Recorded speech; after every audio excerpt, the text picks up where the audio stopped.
Being a successful investor has less to do with a person's IQ, which is how intelligent one is, and more to do with a person's EQ, which is how is his emotional intelligence.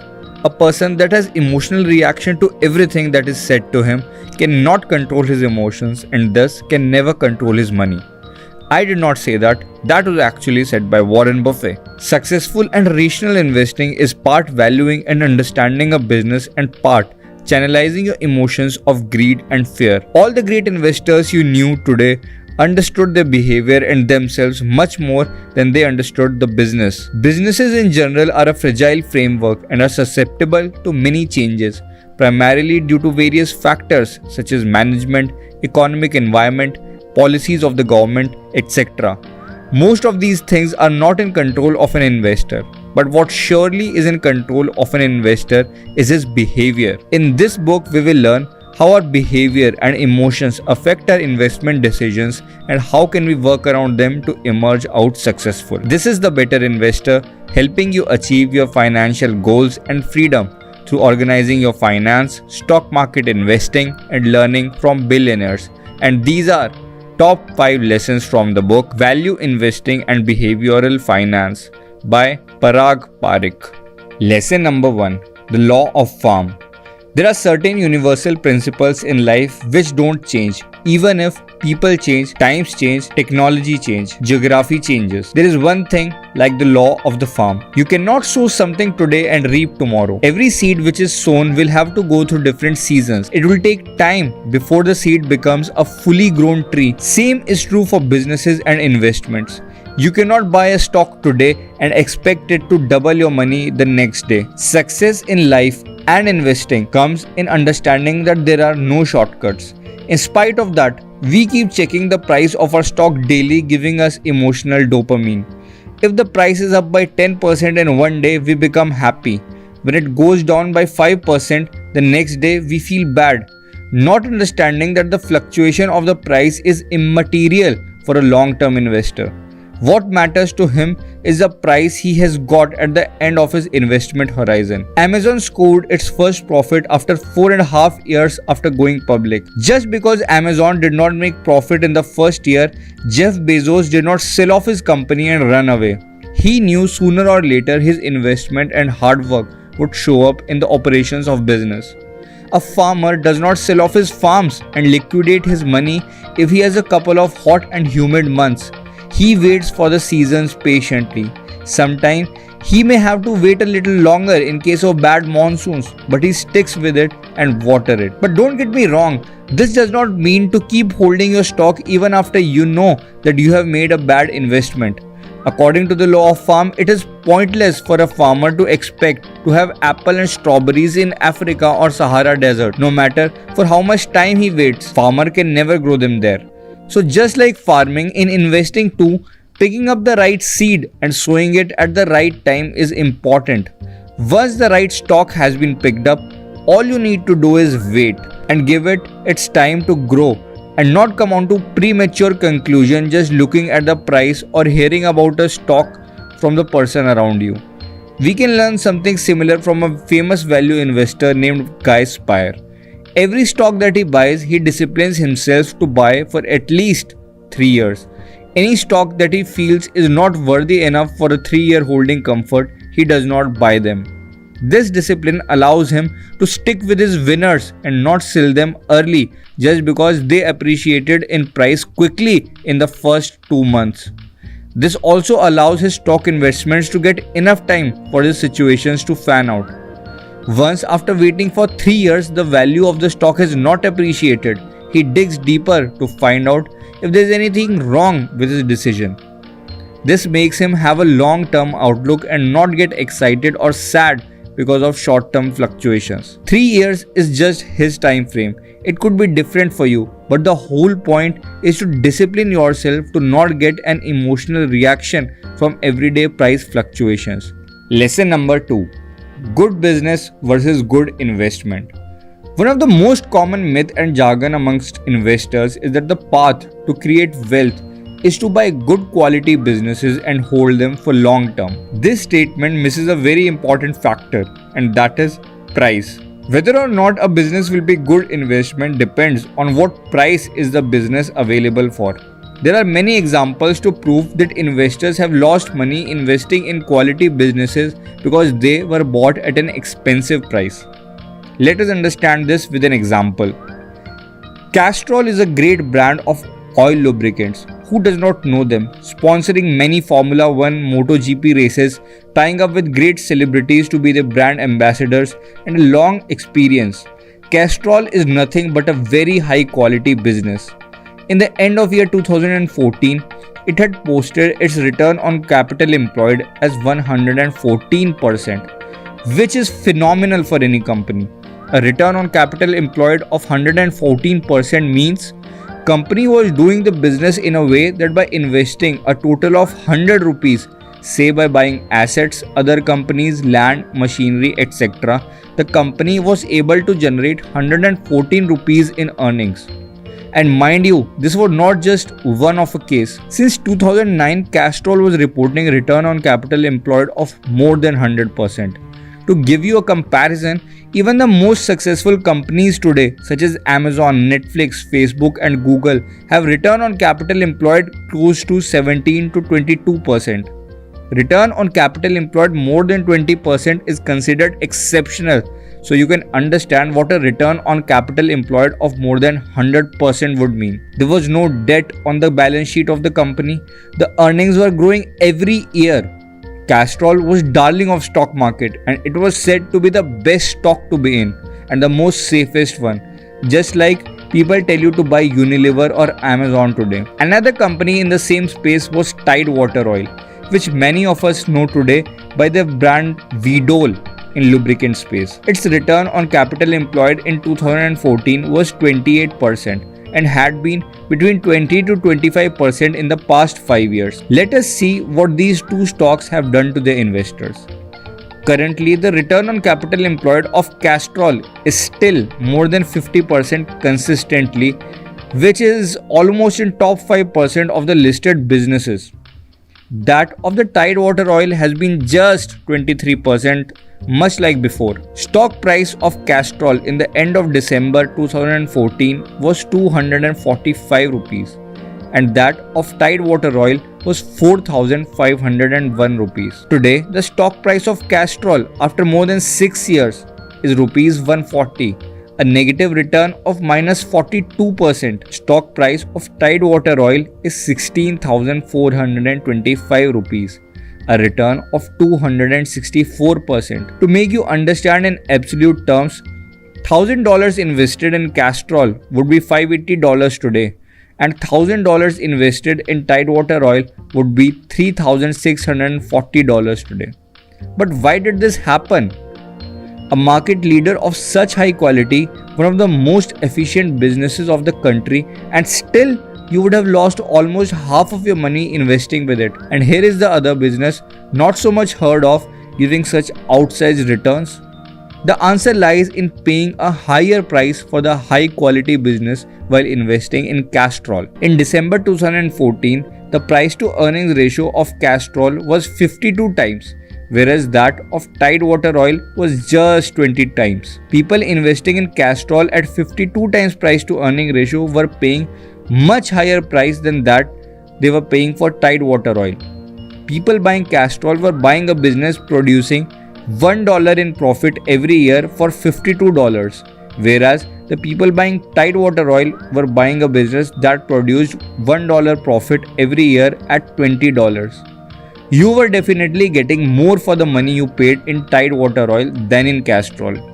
Also, Tide Water Oil just maintained its mediocre performance, whereas Castrol return on capital employed slowly decreased from north of 100% to 50%. Thus, great businesses may be a bad investment if not bought at the right price and right valuation. And an average business may prove out to be a good investment if bought at the right price. Today, the price to earning of Castrol is just 20 and that of Tide Water Oil is 40, even when the Tide Water Oil's return on capital employed is much lesser than Castrol. So what do you say? Are people again doing the same mistake with Tide Water Oil what they did with Castrol around 6.5 years back? Well, Time will tell us that. But remember, as a value investor, don't be blinded by someone telling you that so and so company is of exceptional quality. Quality is of only value to a value investor if it is offered at the right price. Lesson number 3. The recency bias. The financial memory of investors is very short. People always extrapolate things that happened recently into the future and form their opinions. If the stock market gives returns of 20% consecutively for 3 years, then people extrapolate this in the future and will put more money in stock market thinking the same will continue. Investors in Castrol extrapolated that it will continue to earn same return on capital employed just because it has done so in the past. In the last 5 years from 2015 to 20, the FMCG stocks performed really well, almost the big ones giving return of more than 20 to 25% every year. These performance attracted more and more fund managers and investors. Whereas the commodity stocks such as that of cements, sugars, automobiles gave negative returns in these 5 years. People extrapolated the same performance in future and see what happens.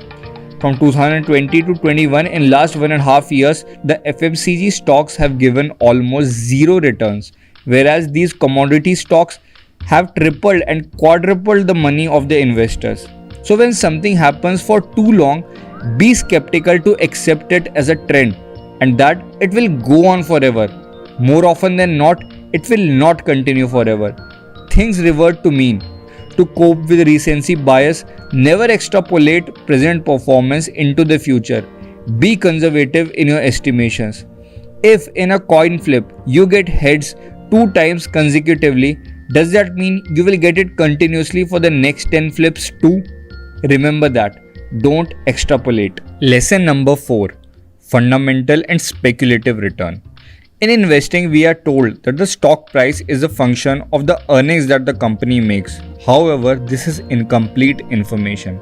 The returns that an investor gets from a stock constitutes of fundamental returns, which is how much the profit of the company has grown, and second, the speculative return, which means what is the perception of the people involved in the market about the company. Though this is a very subjective thing, however, the price to earning ratio is a good symbol of indicating market's confidence in the stock price. Higher the price to earning ratio at which the stock is quoting at, more optimistic are market participants about the company, and more expensive the stock is said to be. The fact that the people are buying the stock being so expensive proves the fact that people are ready to pay high price for owning such businesses. Like increase in profits is the fundamental return, similarly, change in the price to earnings ratio is a speculative return. Not always, but more or less price to earning ratio with respect to a competitor means that the stock price is undervalued. If you are thinking what rocket science I am talking about, you must go and check out my last video on the Little Book of Valuation. The reason that the price to earning ratio of a stock has increased signifies that the people are buying it, even the price of the stock has increased much more in comparison to its earnings.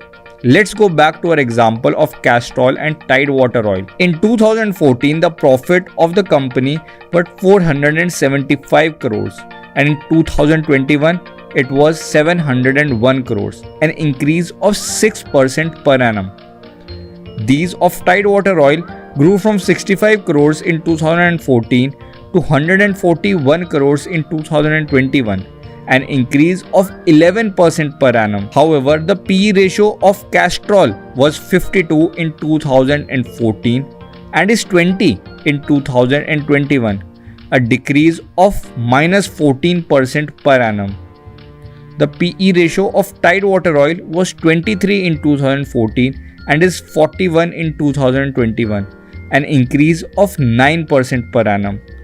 So the total returns in Castrol becomes 6% minus 11%, that is -5% per annum, and that of Tide Water Oil becomes 11% plus 9%, that is 20% per annum. So it is very clear that the speculative returns, which depends on the confidence or psychology of investors or market participants about a business, plays a big role in generating return on your stock selection. Rise in profit is not enough to guarantee a growth of your money in a stock investment. Thus, buying in negative environment is one of the processes followed by many value investors. During pessimistic times, the valuations are cheap. Stocks are available at lower PE ratios.